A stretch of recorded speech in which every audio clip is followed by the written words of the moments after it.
Buenas tardes, mi nombre es Jania Sánchez Castillo y esta es mi evidencia presentando mi póster de estrategias de solubilización de un antígeno vacunal contra la enfermedad de Chagas.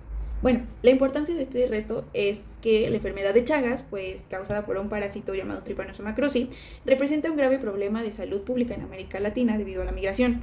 Sin embargo, pues aún no existe una vacuna aprobada, por lo que la investigación pues se ha enfocado en la identificación de antígenos claves que sean capaces de inducir una respuesta inmunológica para proteger a la población. Entre estos se encuentra la TCA1, que es la Triple Surface Antigen 1, que es una proteína de superficie expresada por dicho parásito, que es importante porque forma parte de los procesos de invasión celular y la supervivencia del parásito. Por lo tanto, el diseño de estrategias eficientes para la producción de TCA1 recombinante es clave para avanzar en su aplicación como vacuna contra esta enfermedad. De igual manera, se sabe que la TCA1 cuenta con dos dominios, los cuales deben ser solubles para su aplicación. El socio formador nos comentó que logró solubilizar el dominio 1, sin embargo el desafío estuvo en solubilizar el dominio 2. Entonces, el primer paso para lograr obtener una proteína recombinante útil fue elegir un sistema que lograra expresar dicha proteína de manera soluble. Por lo tanto, elegimos la cepa LEMO21 de E3, la cual se caracteriza por poder modular la intensidad de expresión génica por medio de un gen que codifica para la lisosima T7, que es un inhibidor de la T7-RNA polimerasa. También esta lisosima T7 es controlada por el promotor de Rhabnosa. Igualmente, el LEMO21 de E3 posee resistencia natural al cloranfenicol gracias al plásmido PLEMO. Ya con la biofábrica establecida, a lo largo de las últimas 2 semanas, se trabajó con un protocolo presentado por New England Biolabs, al cual le modificamos y adaptamos distintas variables, registramos los resultados obtenidos, los analizamos y los comparamos entre variables para que llegáramos al mejor resultado, el resultado más prometedor. El objetivo principal de este reto fue expresar de forma soluble al dominio 2 de la TCA1. Ahora, con respecto a la metodología, esta se dividió en 3 fases. La primera fase consistió en el análisis in silico. Primero obtuvimos las secuencias de la proteína nativa en UniProt y después se alinearon con la secuencia proporcionada por el socio formador, la cual ya estaba modificada, para que se confirmara que sí el Open Breeding Frame estuviera intacto y la ubicación de la cola de histidinas como que sí fuera visible, ¿no? Posteriormente se observó su posible estructura con AlphaFold y después su archivo en PDB fue analizado con PyMol, con ProtParam, ProteinSol y AgreScan 3D para predecir todas las variables termodinámicas, los índices de estabilidad, hidrofobicidad, los puntos de agregación, etc. La segunda fase consistió en preparar al LEMO21D3 con el vector de expresión. En primer lugar, se tuvo que aislar y purificar el plásmido PECRI8TSA1D2 a partir de biomasa mediante el kit Simo Pure, que básicamente consistía en tomar una colonia, inocular, incubar, centrifugar, después era recuperar las células, lisar las células, meterlas a la columna para así poder separar el plásmido de todo lo demás y ya se obtuvo un buen resultado que posteriormente se metió a amplificación por PCR para verificar que la inserción del gen blanco sí estuviera dentro del vector de expresión. Y por último, esto se tuvo que meter a las células quimiocompetentes del LEMO21 de E3 mediante un choque térmico. Y este era básicamente en hielo y después un heat shock para hacer que la membrana plasmídica dejara meterse al vector de expresión.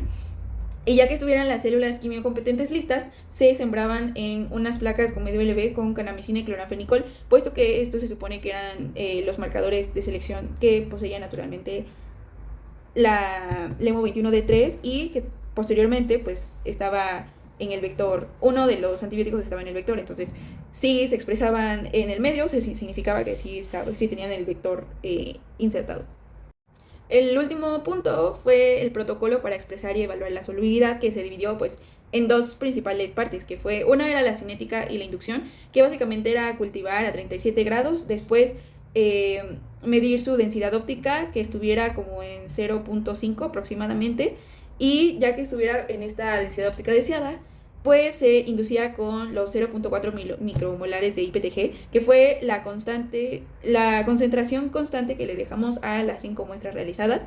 Y la variable independiente, es decir, la que se estuvo modificando, fue la concentración de rapnosa, que iba de 0.1 minimolar a 3 minimolar. Esto, bueno, siguiendo las condiciones de a 25 grados centígrados, dejando incubarlas en 24 horas y tomando pues la fase exponencial. Entonces, para cada muestra se continuó con la lisis y la separación. Esto empieza con la sonicación de la muestra, que fueron 3 ciclos de 30 segundos de sonicación, 30 segundos de descanso, así 3 veces, con una amplitud de onda de 40. Después, ya que estaban sonicadas las muestras, se metieron a la centrífuga a 400 revoluciones por minuto, no, 4000 revoluciones por minuto por 10 minutos. Y ya que estaban divididas las fracciones soluble de la insoluble, se prepararon pues cada una con el buffer Lembly para las 5 muestras y ya después se cargaron al SDC Page para analizar resultados. Acerca de los resultados y la discusión de estos mismos. Para la fase 1, que fueron las características de la proteína expresar, pues se sabe que las proteínas solubles requieren alrededor del 60% de residuos hidrofílicos superficiales para interactuar con el solvente. Su ausencia y la exposición de parches hidrofóbicos pues son lo que provocan la agregación intermolecular. Entonces, por ejemplo, en la figura 2 se revelan pues varias regiones hidrofóbicas, que son las zonas verdes, y las zonas moradas pues representan las otras hidrofílicas. Posteriormente se sabe que, bueno, el dominio 2, que está detallado en la tabla 1, en condiciones generales pues tiene un tamaño de 213 nucleótidos, pesa 23.42 kilodaltons, tiene un punto isoeléctrico de 6.44 y un coeficiente de extinción molar de 47.900. También cuenta con regiones de aminoácidos hidrofóbicos, que son pues los no polares, la región con mayor inestabilidad estructural, que son zonas de con flexibilidad estructural, y también pues el aminoácido con mayor score de agregación pues es la fenilalanina en el lugar 209, y el pH en el cual la proteína es estable es alrededor de 8 o 9. Bueno, como lo mencioné al inicio, se hizo la alineación del dominio 2 mutado por el socio formador con el dominio 2 nativo, lo cual dio una coincidencia de 71.79.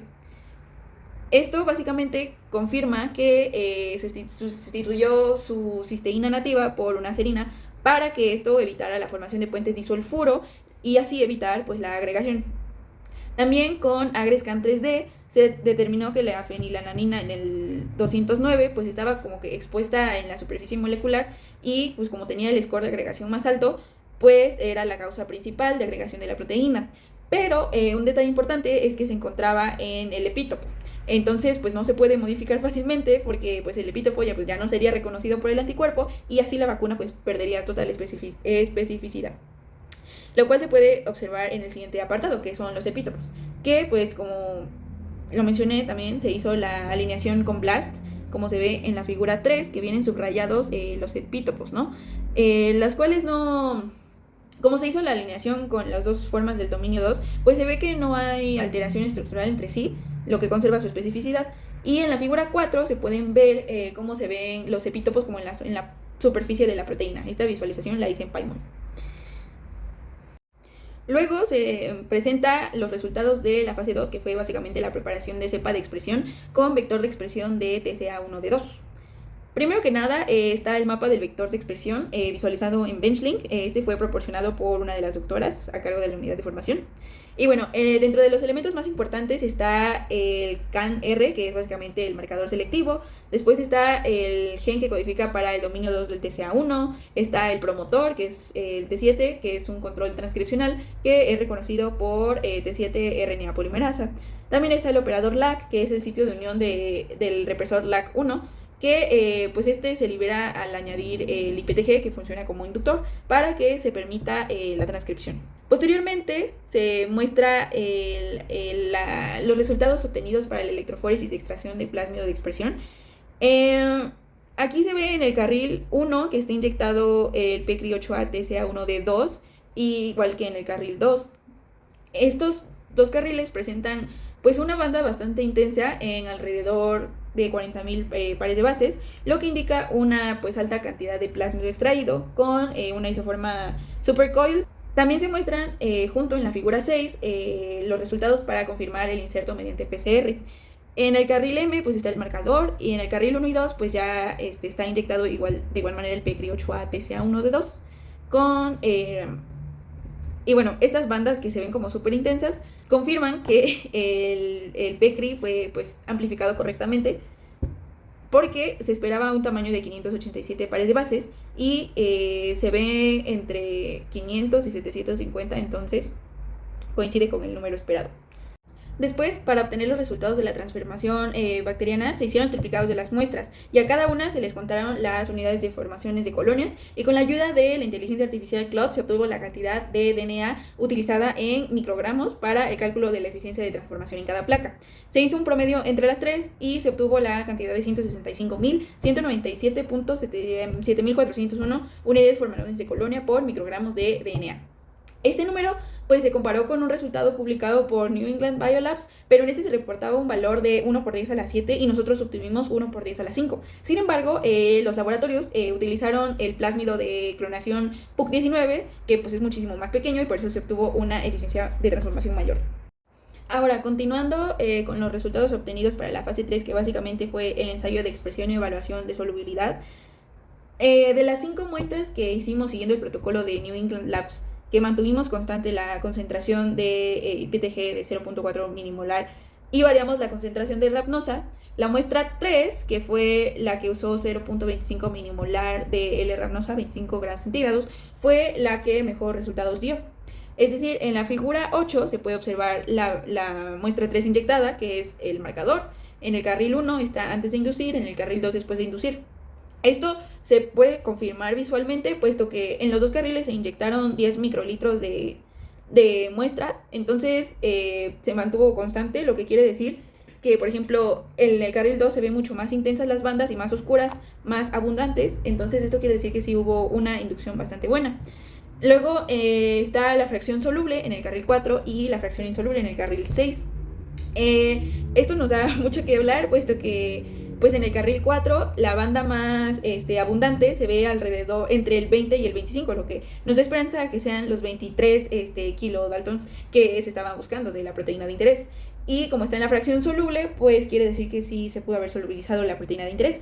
Esta misma banda a esta altura no se alcanza a ver en la fracción insoluble, lo que quiere decir que toda la proteína está en la fracción soluble. Entonces, esto podría ser la conclusión del reto. Sin embargo, no quisimos precipitarnos y para confirmar la identidad de esta proteína, bueno, se sabe que tiene una cola de histidinas, que es como una característica clave, entonces se decidió hacer una cromatografía por afinidad, pues justamente para confirmar su identidad con una resina que tuviera níquel. Entonces se sabe que la histidina y el níquel son afines, entonces se iba a pegar. Entonces pues ya se procedió a este protocolo y se obtuvo los resultados de la figura 9, que básicamente es el marcador, la fracción soluble, que fue la que inyectamos en la figura 8. También está el sobrenadante, que está en el carril 3, y la resina, que es lo más importante, en el carril 4. Bueno, en estas 3, tanto en la fracción soluble como en el sobrenadante y en la resina, se ve la misma banda a 23, aproximadamente de 23 kilodaltons, lo que quiere decir que sí es la proteína de interés esa que se ve ahí. En conclusión, se cumplió el objetivo de expresar de forma soluble al dominio 2 de TCA1 utilizando 0.4 milimoles de IPTG y 0.25 milimolar de L-Rhamnosa a 25 grados centígrados. En primer lugar, el análisis in silico mostró que las alteraciones realizadas por el socio formador no afectaban directamente a los epítopos y nos permitió conocer más esta mutación creada por el socio formador. Asimismo, gracias a las PCR se confirmó la calidad del plásmido y la correcta inserción en el LEMO21 de E3.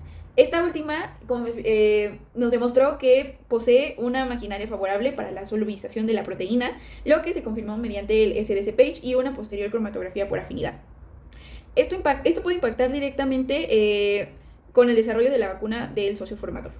Por otro lado, ya que el SDC-Page mostró más bandas en la parte de la resina, se recomienda hacer un Western blot para separar y confirmar la identidad de la proteína de interés con el antígeno de antihistidinas.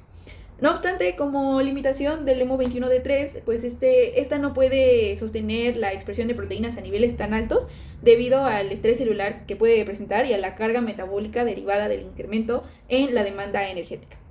Y pues esto sería todo. Muchas gracias por su atención.